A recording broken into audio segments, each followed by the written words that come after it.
I am a psychologist, and over the years I have heard hundreds of stories about relationships, trust, and manipulation. Today I want to tell you one story that stayed with me. It's about a woman named Helen. She was considered unshakable, strong, smart, and independent. Yet, as you will see, trust can become a trap. Helen was 58. She owned a network of private clinics in New York City. People called her the one who never errs. She could calculate risks, read reports, predict market trends. But the heart is not a report, and that is where the story begins.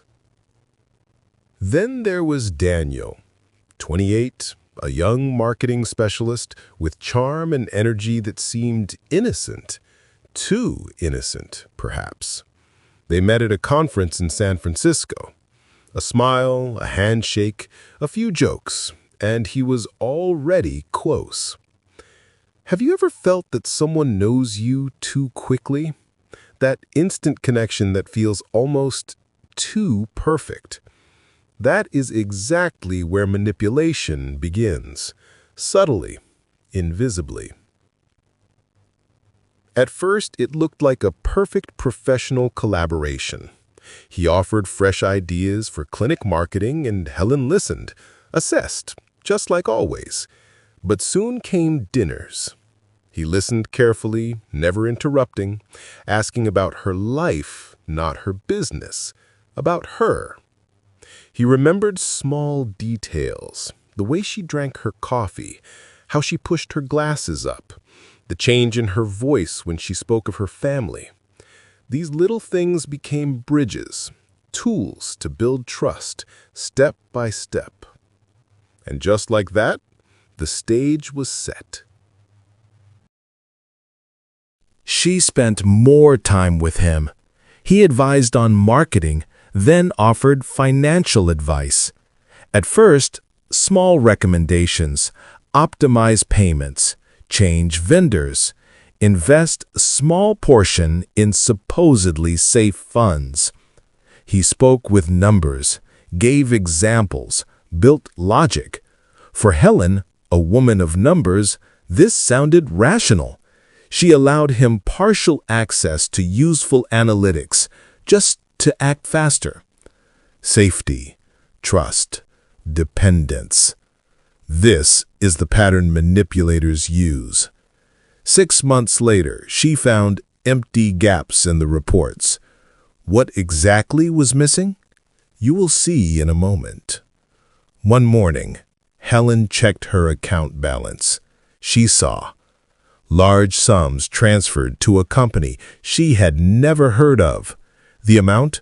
$250,000. Imagine this moment. A person in charge of millions seeing part of her life disappear overnight. Shock with no simple explanation. She called him. He answered calmly, and the psychological manipulation began. You're afraid of losing control. You don't allow yourself to trust. I was only trying to help. This is classic gaslighting, convincing the victim that she is wrong. He flipped the roles. She became guilty for trusting. What would you do before trusting financially? She spent more time with him. He gave advice on marketing. Then, financial tips. At first, small recommendations: optimize payments, change suppliers, invest a small portion in protected funds. He spoke numbers, gave examples, built logic. For Helen, a person of numbers, this sounded rational. She allowed him partial access to useful analytics to act faster. Safety, trust, dependence. This is the scheme manipulators use. 6 months later, she found gaps in reports. What exactly was missing? You'll find out shortly. One morning, Helen checked her account balance and saw large sums transferred to a company she had never heard of. Amount: $250,000. Imagine this moment when a person who manages millions sees part of her life disappear overnight. It's a shock with no simple explanation. She called him. He answered calmly, and the psychological manipulation began. You're afraid of losing control. You don't allow yourself to trust. I was just trying to help. This is classic gaslighting, when the victim is convinced that she acted wrongly. He reversed the roles. She became guilty for trusting. What do you think? What should you do before trusting financial advice from someone close? Write your thoughts in the comments. As a psychologist, I calmly explained to her, manipulators work step by step. They win the heart, they become necessary, and when you're already dependent, they strike. She went through the stages. First, denial. This can't be happening. Second, anger. I'll find him and make him answer. Third, shame. How could I make such a mistake? And fourth, acceptance. I am human, and this happened to me. Short lesson for you. Do not confuse genuine attention with expertise. Ask for verification. Request an audit. Keep finances separated between personal and professional. She contacted lawyers, the bank started an investigation, the police got involved. But he disappeared. No trace, no company name, which turned out to be fake. And here another process began: recovery.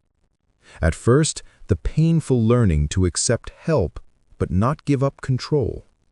Then working on herself, public speaking, voicing shame out loud. A year later, she was already speaking at conferences, but differently. She said, "I wasn't robbed only financially. I lost the illusion that I am unshakable. I am grateful, because now I am truly free." Important advice. Set boundaries before you trust. Check investments, documents, signatures. Do not give single-person access to key accounts. Repetition for reinforcement. Safety, trust, dependence, attack. If you remember this, you are already 50% protected. One more question. Would you share this story with someone you trust? Share in the comments, it helps others. Helen did not stop at legal actions. She turned her painful experience into learning. Workshops for women entrepreneurs, security checklists, public talks about gaslighting. The finale of this story is not about punishing one man. The finale is about regaining control over oneself. She lost the illusion, but found inner strength. Last note: trust is a gift. It must be earned. If you want more stories and advice, subscribe. And write in the comments, A, if you would verify, B, if you would believe. Thank you for listening. Remember, your strength is in the ability to see before you give. Last, trust is a gift. It must be earned. If you want more stories and advice like this, subscribe and write in the comments, A, if you would verify, B, if you would trust. Thank you for listening. Remember, your strength lies in the ability to see before you give.